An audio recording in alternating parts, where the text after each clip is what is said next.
Hey strangers, there's one thing we know for sure as business owners ourselves. The less your business spends, the more margin you keep. But today, everything costs more. So, smart businesses are graduating to NetSuite by Oracle. NetSuite is the #1 cloud financial system, bringing accounting, financial management, inventory, HR into one proven platform, helping you reduce IT costs, maintenance costs, and manual errors.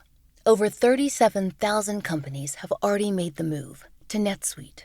Backed by popular demand, NetSuite has extended its one-of-a-kind flexible financing program for a few more weeks. Head to netsuite.com/strange. netsuite.com/strange. Hey, true crime fans! Tired of ads interrupting your gripping investigations? Good news. With Amazon Music, you have access to the largest catalog of ad-free top podcasts included with your Prime membership. After all, ads shouldn't be the scariest thing about true crime. To start listening, download the Amazon Music app for free, or go to amazon.com/ad-free-true-crime. That's amazon.com/ad-free-true-crime to catch up on the latest episodes, without the ads. Hey strangers, this month, Laurah, that's me, is going to be traveling for work. And so we're going to be re-releasing 2 of our very favorite episodes in the main feed. But don't worry, if you're subscribed to our premium episodes, either on Apple or over on Patreon, you'll still be getting your premium releases. And don't fret, there'll be fresh new episodes for you on the main feed in June.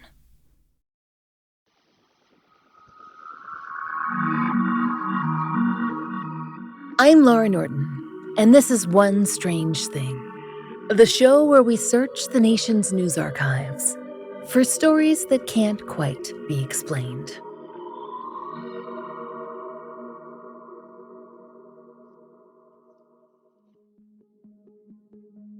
As followers of the divinely weird and craftily creepy, you are no doubt familiar with one of the world's most famous cryptids, the Mothman of Point Pleasant, West Virginia.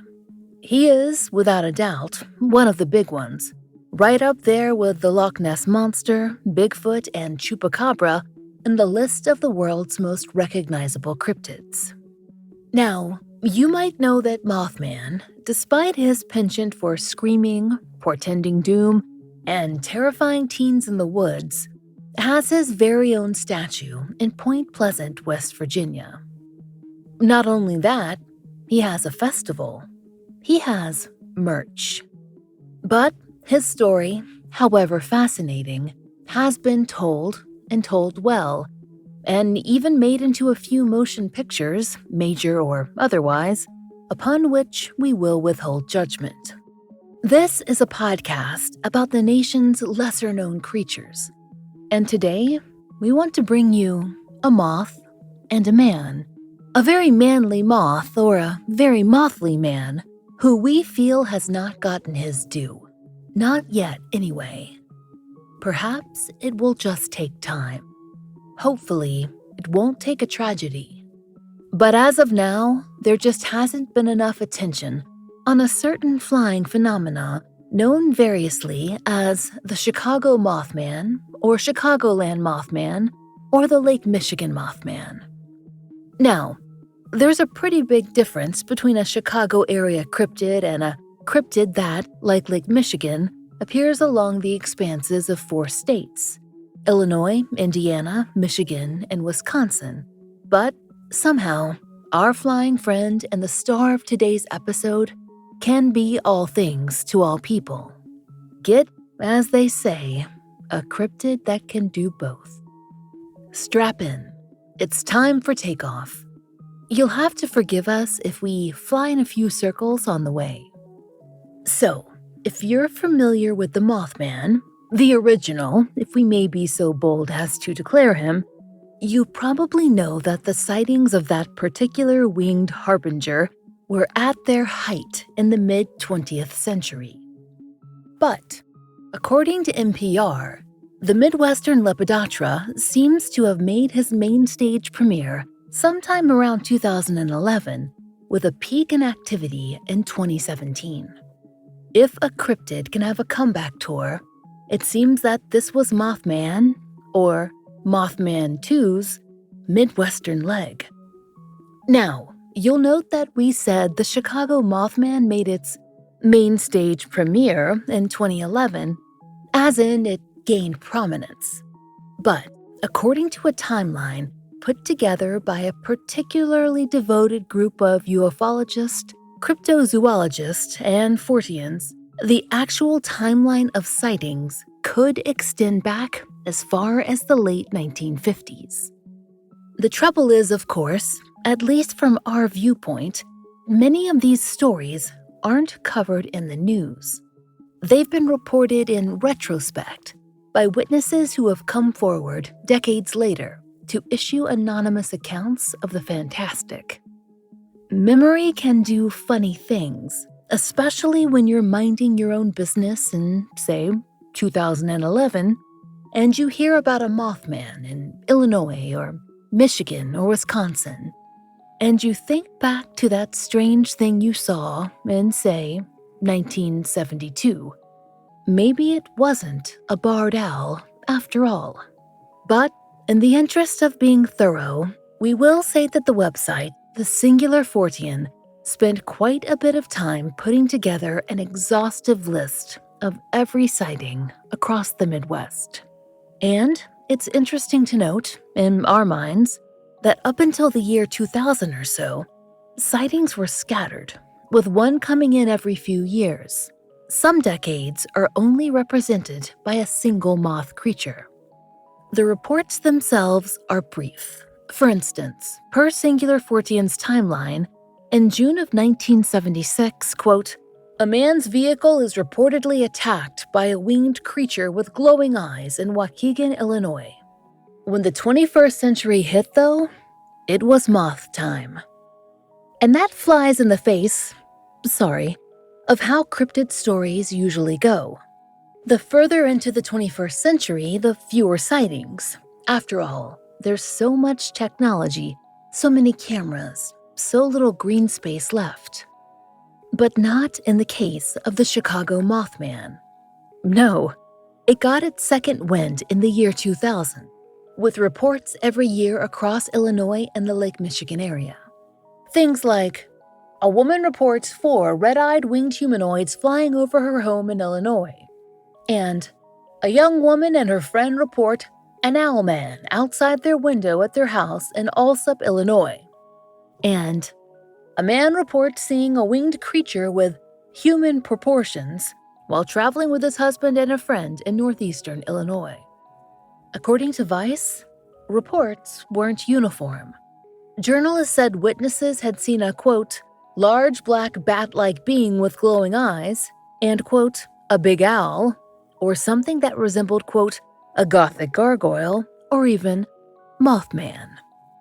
Vice added that though most of the creatures were seen swooping in the sky, there were other stranger and perhaps more frightening encounters. Flying creatures alighting, quote, "onto hoods of cars," peering through windows, and swooping down at bystanders. We imagine that if you see a large winged creature in the sky, the best scenario is that it, stays up there. And then, in 2011, the city proper finally got its due. Quote, "A man reportedly followed a creature with, quote, bat-like wings, a small bulbous head, and what seemed to be tentacles extending behind it, that he'd seen flying over the Jackson Park Highlands neighborhood in Chicago." Strangers, we will say that while Chicago does appear more frequently from that point on, there are as many sightings outside Chicago, in suburbs or clear across the state, or in the states that touch Lake Michigan, as there are in the city itself. But the appearance of a cryptid in a major city probably has a lot more impact than if it appears in, say, Mount Pleasant, West Virginia, with respect to Mount Pleasant, of course. So we can understand the moniker. What's interesting to us is that the Chicago Mothman doesn't have the linear narrative of his southern cousin. If there's any storyline at all, it's practically postmodern, and, well, more like a moth's flight, flitting back and forth across the map. Sightings spilled into more 14-minded websites and eventually were covered by local media with a sense of bemused wonder. A cryptid for the digital age, you might say, ever-changing and hard to pin down.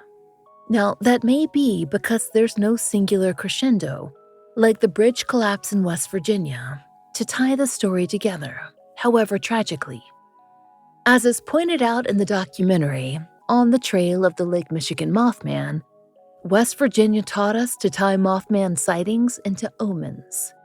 That's just another way of saying that Mothman portends doom.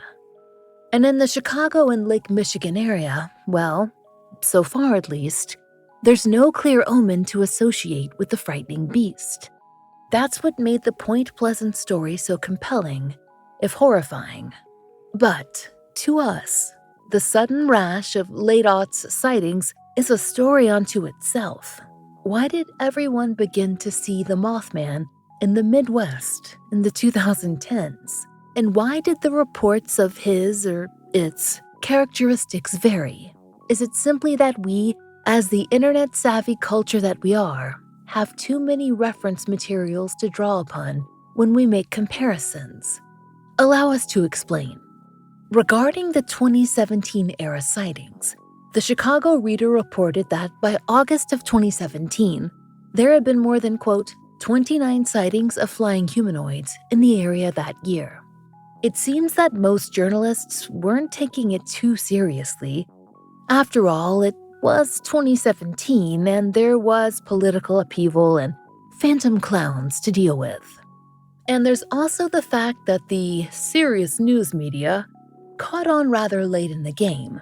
Per the documentary On the Trail of the Lake Michigan Mothman, sightings were first reported not to them, but to the local MUFON, Mutual UFO Network office, and then to the UFO Clearinghouse, and then to Lon Strickland's Phantoms and Monsters website. Eventually, though, the mainstream reporters did become interested. There had been an enormous number of sightings.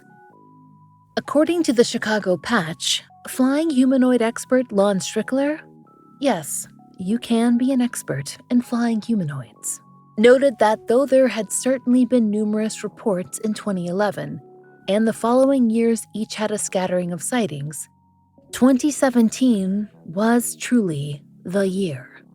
He notes that most of the sightings, which would eventually total well over 50, quote, occurred near Lake Michigan.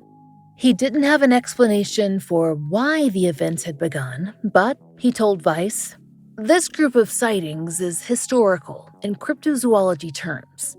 For one, it's happening in an urban area for the most part, and that there are so many sightings in one period." Lon began compiling 2017 sightings in February of that year. But, as we told you, it was summer when things truly began to, heat up. We imagined the crypto historian could barely keep up with the reports that were streaming in. We found dozens of examples ourselves. According to the Lake Michigan Mothman documentary, Lon Strickland had been calling the creature the Chicago Phantom, but as witness reports mounted, a new name emerged. With such a famous winged humanoid already in our cultural landscape, it made sense that what one witness described as a red-eyed winged goblin became a Mothman. But how moth-like was the creature, really? It depends on your frame of mind. One witness quoted in the Chicago Patch described a winged being about 5'6" tall, and her husband said what he saw a light in front of them on North Lake Shore Drive in Chicago was, quote, human-like with a small head that narrowed at the top with moist, deep blue-green skin that appeared shiny. The wings looked like a butterfly's and attached along the body. It had long, tapered feet. And according to Vice, a security guard was outside the nightclub where he was employed when he saw, quote, a plane flying, but also something moving really awkwardly under it. It didn't look like a bat so much as what illustrations of pterodactyls look like, with the slenderness of the head and its wing shape. I know what birds and bats look like. This thing didn't have any feathers or fur, and it didn't fly like anything I've seen. It was a human-shaped, at least, creature, and an athletic-looking one at that. The security guard said that it flew in a strange swooping motion, undulating up and down. The security guard didn't have his phone on him. It had died and he'd left it inside the bar to charge, so he had to settle for running inside to text everyone he knew about what he'd seen.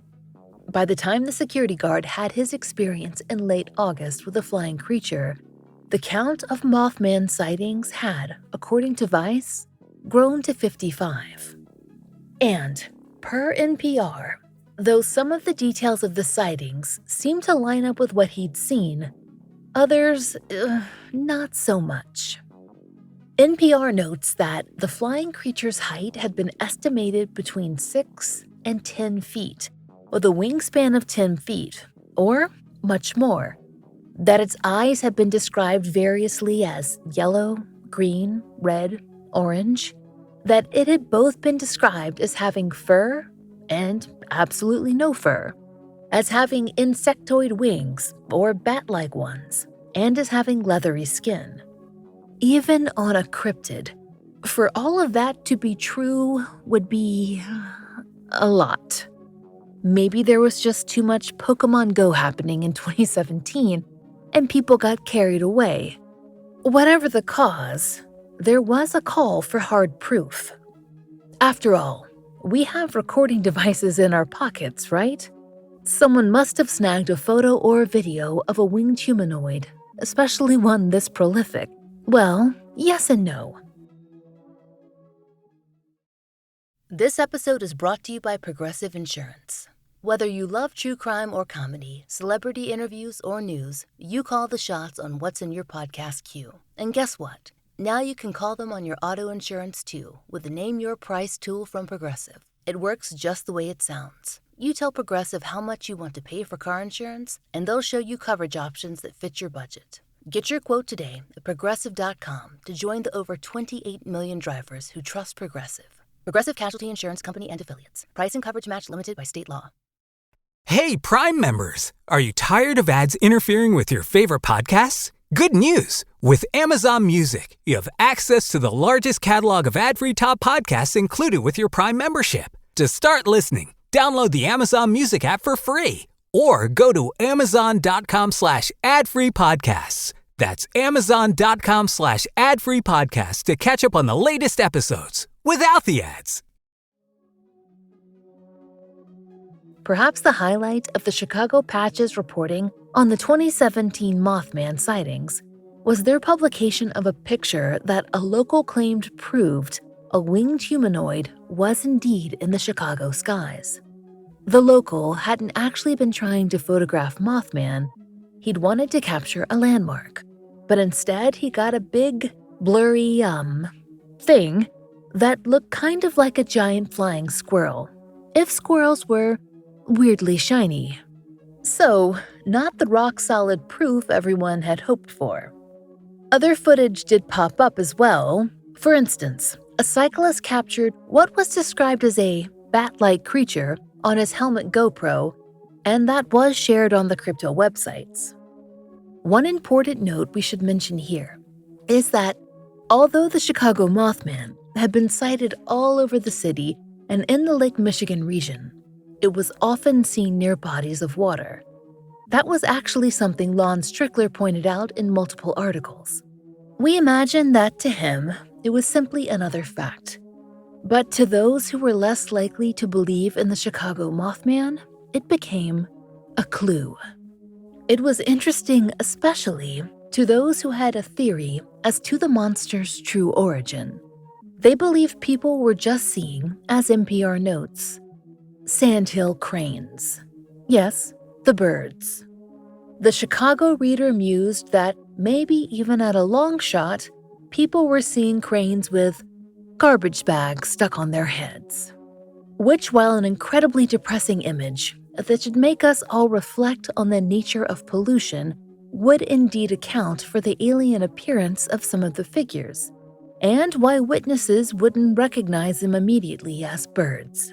But why would these sightings only begin to pick up around 2011? And why might they peak in 2017? Was there some horrible environmental issue that had pushed cranes across the Midwest, ready to frighten citizens while looking like bats and pterodactyls and leathery birds and having eyes of every possible headlight shade? Strangers, we couldn't find one. In fact, the reports were so conflicting that it seems impossible that anyone could have seen the same beast in the skies at all.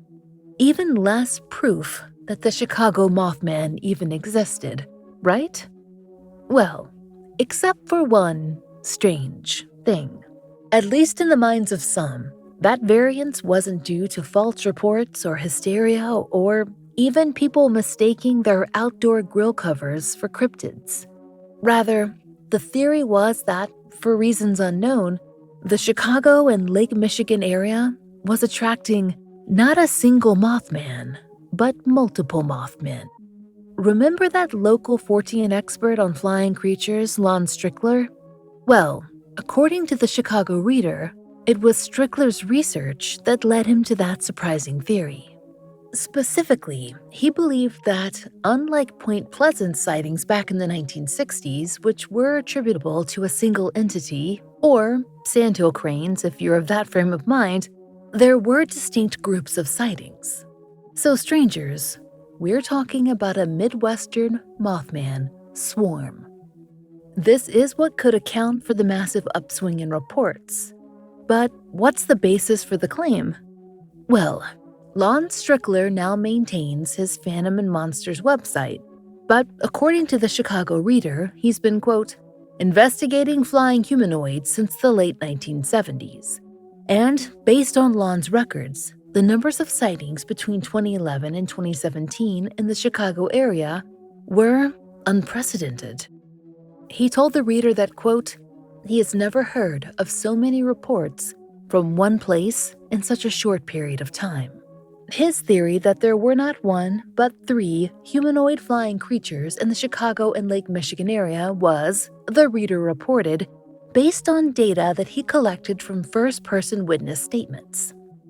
These sightings seem to fall into 3 distinct descriptive categories that, while being similar to each other, were distinct from the other 2. The 3 distinct types were as follows. Quote, of a tall feathered being with wings and glowing red eyes. The second wave were possibly lechuzas, Mexican witches that transform into owls or eagles. And the third, he said, quote, closely resembled large black bats between 6 and 8 feet tall with a wingspan of about 12 feet. What this multi-creature theory can't explain is why 1 or 2 or a dozen winged humanoids would converge on the Midwest.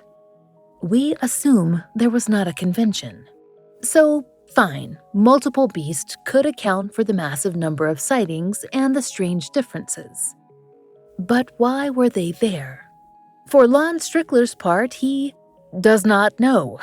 He does not buy the big birds theory, of course. He told the Chicago Reader that while he did not know precisely what was in the sky, he did not believe it was of mundane explanation. He told reporters, it may very well be an extra-dimensional traveler of some type.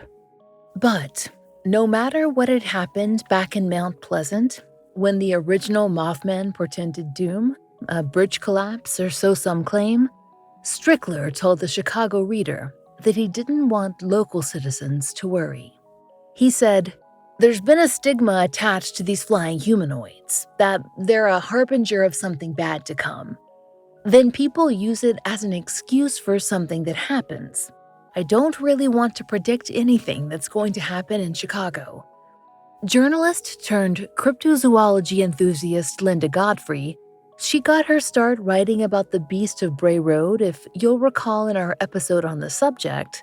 She doesn't have Lon Strickler's confidence in the presence of 1, 2, or any number of Chicago Mothmen. Though she is interested, and often game to at least give belief a go in these situations, She told the Chicago Tribune that the whole Mothman situation smelled like a rat. That, in her opinion, someone or perhaps many someones were dressing up drones and having some fun. And that could, we suppose, account for the variety in Mothman looks.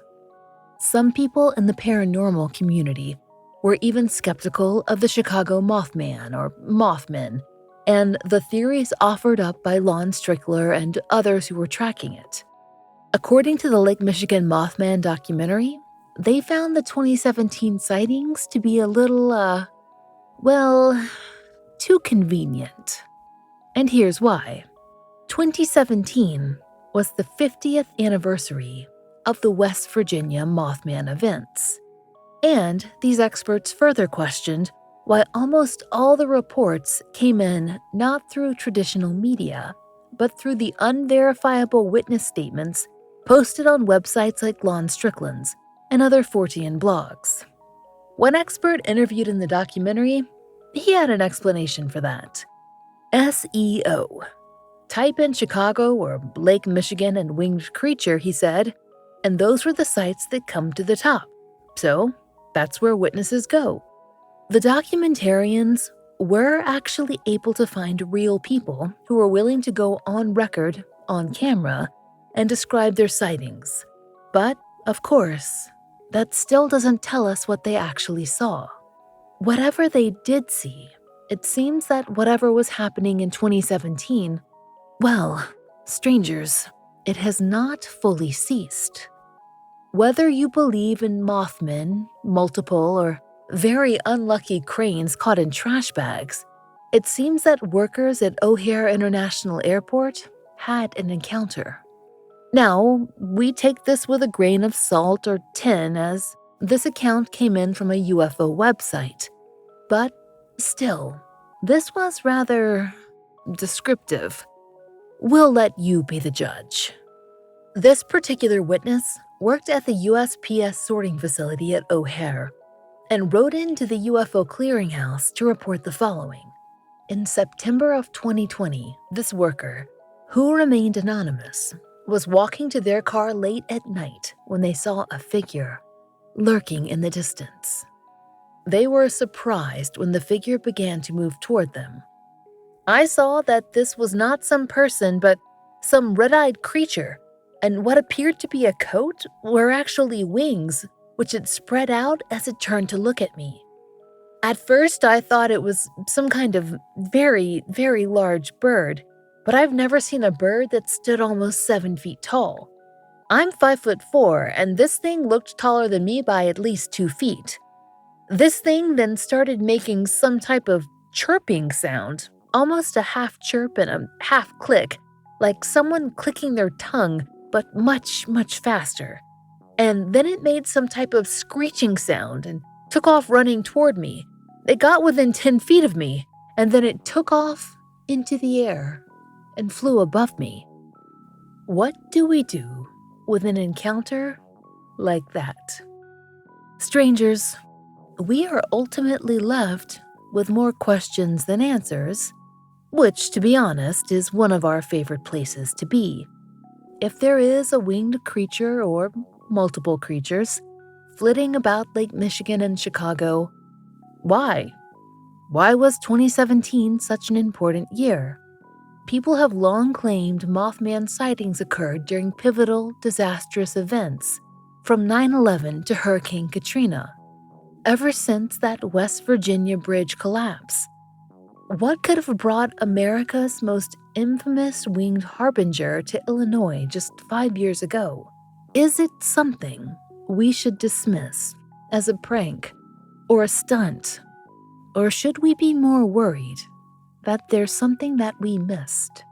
Something that, today, could still be unfolding around us? A call left unheeded. A warning siren ignored. Really, Mothman needs to work on his delivery.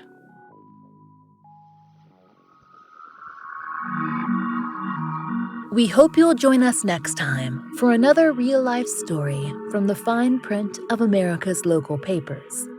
from the lives of regular people, just like you and me, except for one strange thing. Oh, and strangers, One Strange Thing is an independently produced podcast.